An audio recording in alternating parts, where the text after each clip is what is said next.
n'arrive pas à enflammer le match. Tandis qu'Alan Richards, le juge de touche, appelle M. Jones pour lui signaler une faute à Français. Il y a un coup de poing qui est parti.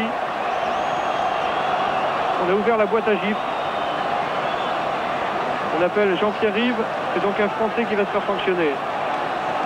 Et voilà, une pénalité de plus. Rien avant, j'annonce et je tape.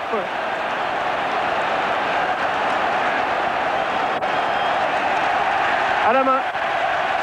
Les Écossais qui ont maintenant la victoire pour le fun, pour le plaisir et pour le spectacle jouent cette pénalité à la main.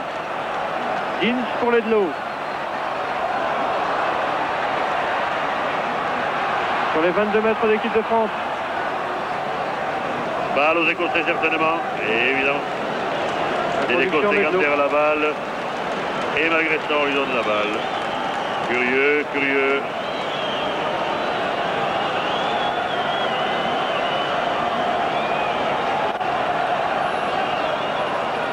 Ledlow. Pénalité pour la France. À 10 mètres, les Écossais.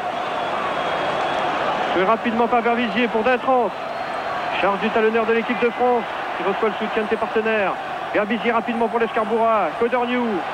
C'est là qui échappe au plaquage des deux adversaires qui franchit la ligne médiane. Pour l'Escarborough qui ne peut passer sa balle. Interception de Ledlow pour l'équipe d'Écosse.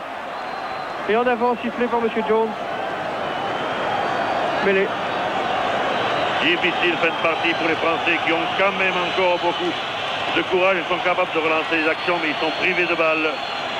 On n'en finit pas de jouer les arrêts de jeu. La pression écossaise par sa troisième ligne notamment a été forte. Perde